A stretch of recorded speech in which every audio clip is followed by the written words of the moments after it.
Mr. Henning up.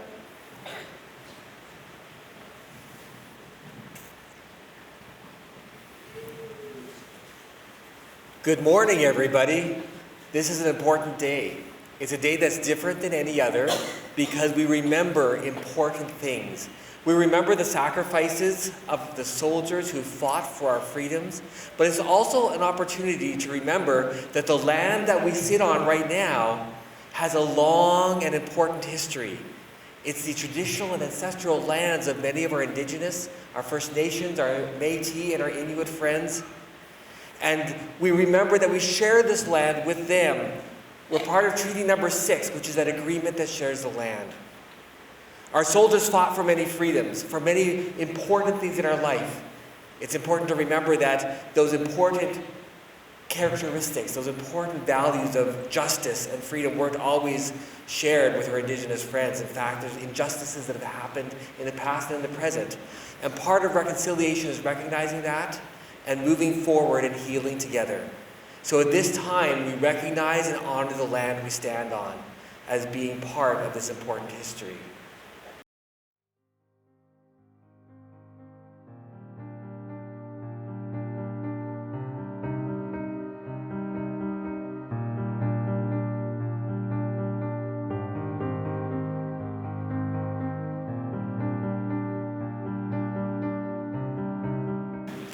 I'd like to welcome staff, students, parents, special guests. Veteran retired Master Warrant Officer Danny Noyes worked as a medic and was a physician's assistant as well as served on ships. He retired in 2022 after serving 22 years. Aboriginal Veterans Society of Alberta Indigenous Elder retired clerk Jocelyn Eastman, who served 17 years with 3 departments in the military, Army, Navy, Air Force. As well as Department of National Defense, Master Corporal Lawrence McKenzie, who also is serving with the Lord Strathcona Horse, and he'll tell you how many years he's been serving when he comes up. From Central Office, we have Indigenous educator Jerry Wu. As well as from Central Office, we have Division Principal Shay Petros. Remembrance Day. We gather today for Remembrance Day to remember all Canadians who served our country. We especially remember those who sacrificed their lives for our freedom. Men and women who fought in wars such as World War I, World War II, Korean War, Bosnia, Croatia, Kosovo, Afghanistan, and others, serving under NATO, or the United Nations. Some of our Canadian soldiers lost their lives fighting to keep our freedom. We also remember our Indigenous veterans who fought to support Canada. We also remember the soldiers who fought in conflicts, returned home, but changed forever.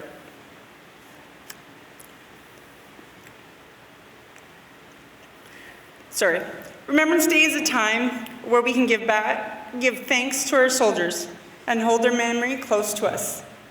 To our servicemen and women, thanking for allowing us to live in a free country, allowing us an education, allowing us to play outside, allowing us freedom of speech, allowing us freedom of religion, allowing us to be safe, and allowing us freedom to make choices in life.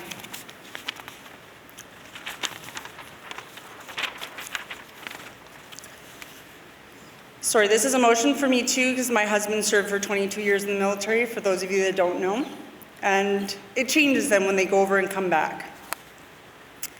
Remembrance Day is on the 11th, as it commemorates the end of the First War. Indigenous Veteran Days was on November 8th. We will pause at the 11th hour and the 11th day of the 11th month to remember those who have fallen. At this time, I would like to invite the grade 5s to read the poem, In Flanders Field. Flanders Fields. In Flanders Fields the poppies blow, between the crosses row on row, that mark our place in the sky. and in the sky. The larks still bravely singing fly, stars heard amid the guns below. We are the dead, short days ago. We lived, felt on, saw sunset glow. Loved and were loved, and now we lie in Flanders Field. Take up our quarrel with the foe, to you from falling hands we throw. The torch be yours to hold it high, if ye break faith with us who die. We Shall not sleep through poppies grow in Flanders fields. By John McCrae.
Hi everybody, my name's Master Corporal Lawrence Mackenzie. I'm a Master Corporal with the Canadian Armed Forces. Maybe you're wondering, what does that mean? Well, the Canadian Armed Forces have lots of different kinds of people in it. The Royal Canadian Navy, they sail the sea in massive ships made of steel or in smaller boats that are fast. They also do scuba diving. The Canadian Army works on the ground. Some of them march for hours at a time, and others drive around in large tanks. That's what I do. The Royal Canadian Air Force flies planes and helicopters. Some of these aircraft are giant and can carry lots of people and cargo, and others are really fast and they're used to protect our skies. Our Special Forces members go through a lot of hard training, and they work in really small teams to carry out really difficult missions. And our medical members look after our health. They make sure that we're strong. They also go on operations and help other people who are sick or get hurt. Together, we form the military, and our job is to defend Canada, help Canadians, and work with our friends in different countries to make the world safer. You may have seen us helping out after floods, forest fires, and ice storms. We've also been helping out during COVID-19. Veterans are people who have been part of the military. They could be as old as your great-grandparents or even younger than your aunts and uncles. There are still some people alive today who have fought in the Second World War. And there are also veterans who went overseas to serve in places like Korea or the Gulf, Yugoslavia, and Afghanistan. During Veterans Week, we say thank you to all of these people. I'm part of the Canadian Army, and that's why I wear this green uniform. You can tell a lot about a soldier based on what's on their uniform. This red medal here shows that I've been in the military for at least 12 years. And the medal next to it shows that I've been on deployment twice to Eastern Europe. The tank on my right sleeve here shows that I'm in the Armored Corps. From a distance, we all look the same, but up close, you can learn a lot about our unique stories. And that's what I'm here to share with you today. Some stories of amazing people who have worked really hard and given so much for our country, past and present. We all have different experiences, but our goal is the same: a safer world where everyone can be free. It isn't always easy. In fact, it can be really dangerous. In the First World War, more than 100 years ago, the planes that pilots used were a lot different than the ones that we use today. They didn't have much armor to protect them, and there wasn't even a roof on them. Some pilots got frostbite from the cold wind, and if they flew too high, they couldn't even breathe. But they kept flying and they kept fighting. They were knights of the air. People like William Barker became legends. He could fly circles around other pilots, and he won a lot of fights. But in 1918, his plane was shot down in a crash. He ended up in the hospital, but was lucky to be alive. Many other people did not make it. So today we remember them for their bravery and their courage. We remember their sacrifices. We also remember that Canada was not always as welcoming in the past as it is now. During the First World War, a lot of people were racist, and that means that they judged other people based on the color of their skin. It was really, really unfair, and they didn't let some people join the military because they weren't white.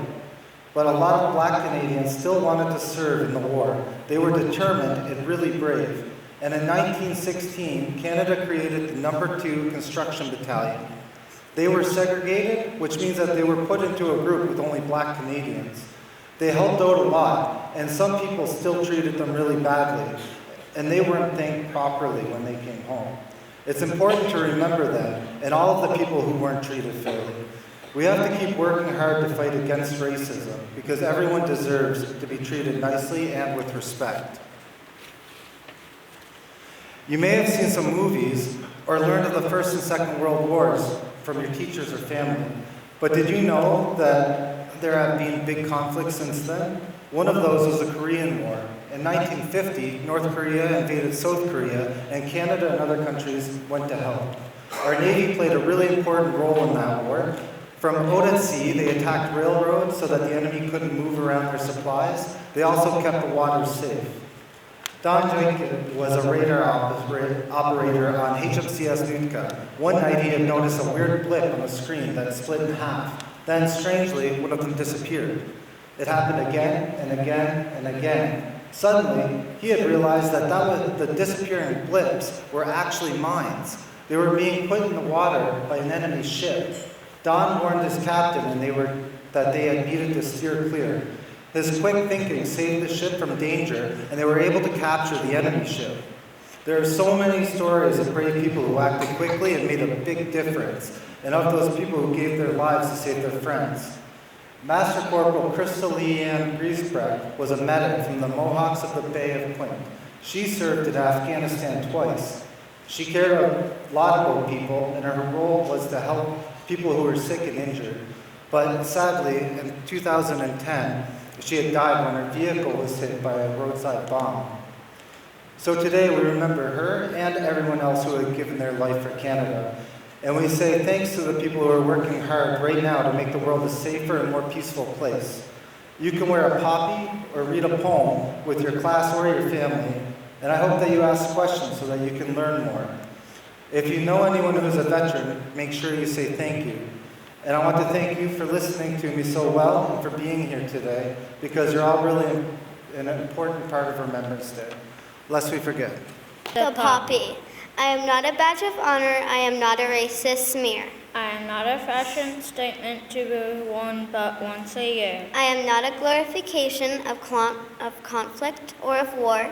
I am not a paper ornament, a token. I am more. I am a loving memory of a father or a son, a permanent reminder of each and every one. I am paper ornament. I am old or shiny new. I am a way of saying thank you to every one of you. I am a simple poppy. A reminder to you all that courage, faith, and honor will stand while heroes fall. At this time, I'm going to ask you all to stand.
Next, I'm going to call on Indigenous Elder Jocelyn Eastman to come and say a few words.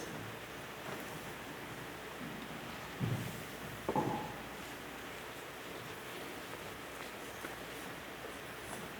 you for coming. I appreciate what you have done for us, and I appreciate you coming and speaking to kids on behalf of us. I appreciate you.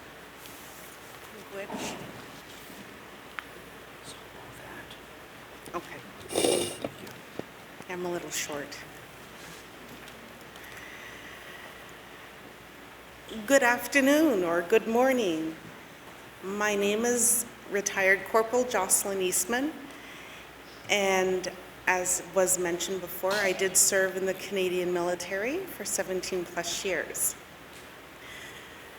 The Canadian military has got a long history with Canada, but also the Indigenous people who did serve with the military.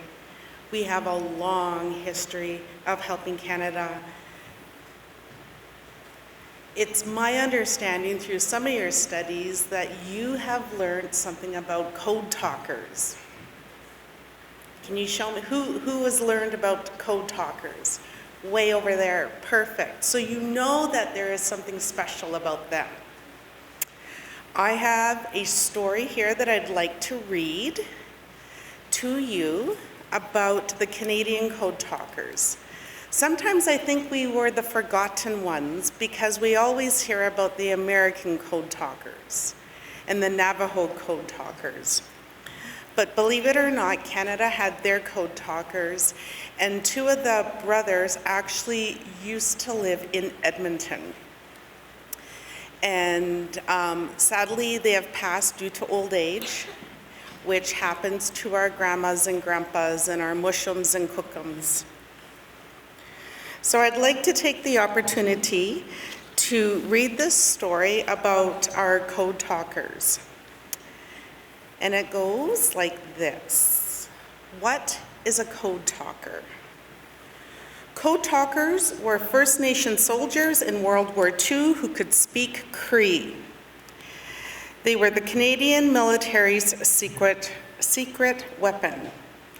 When the military had to communicate secret messages, they would use code talkers. This meant sending messages in Cree to another code talker.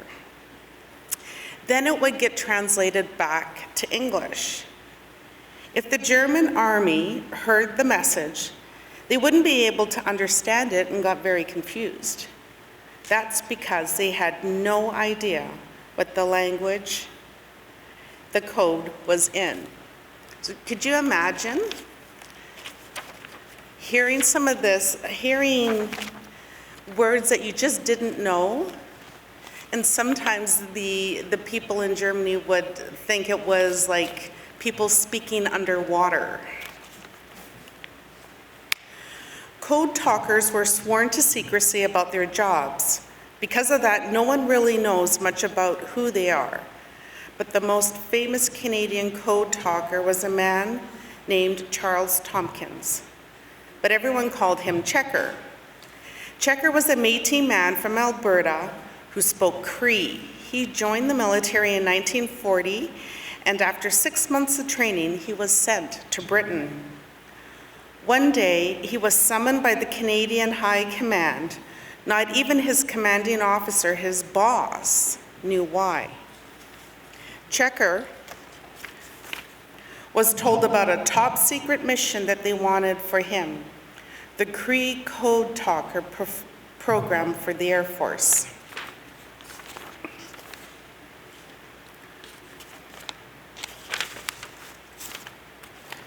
The Cree language didn't have words for things like tank, or machine gun, so new words were made up.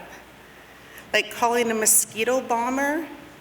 Now, I don't speak Cree, so it's gonna sound really funny coming from me, but the mosquito bomber was called Sakims, Cree for mosquito.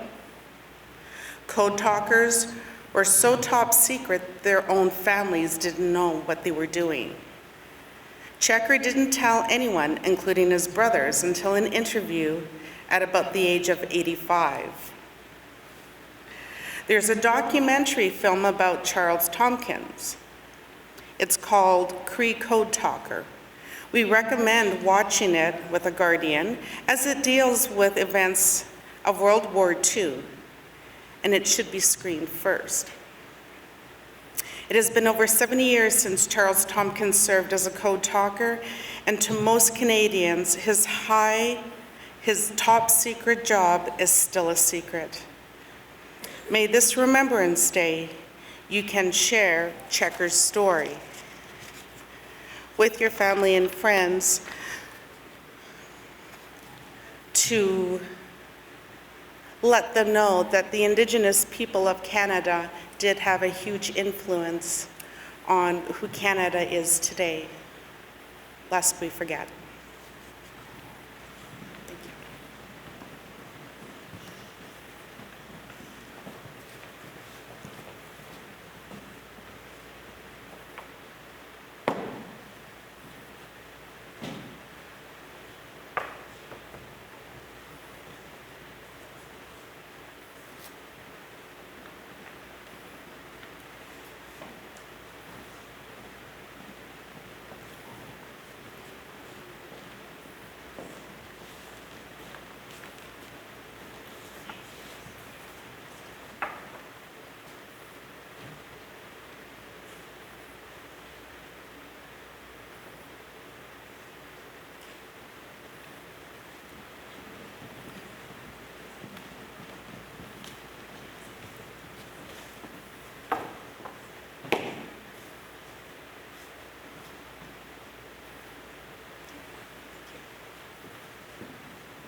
Grade twos. Grade threes. Grade threes.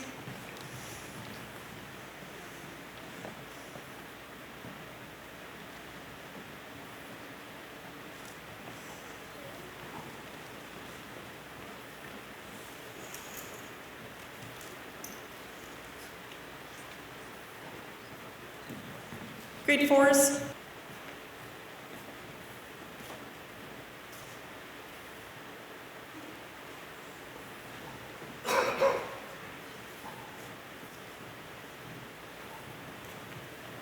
And grade fives.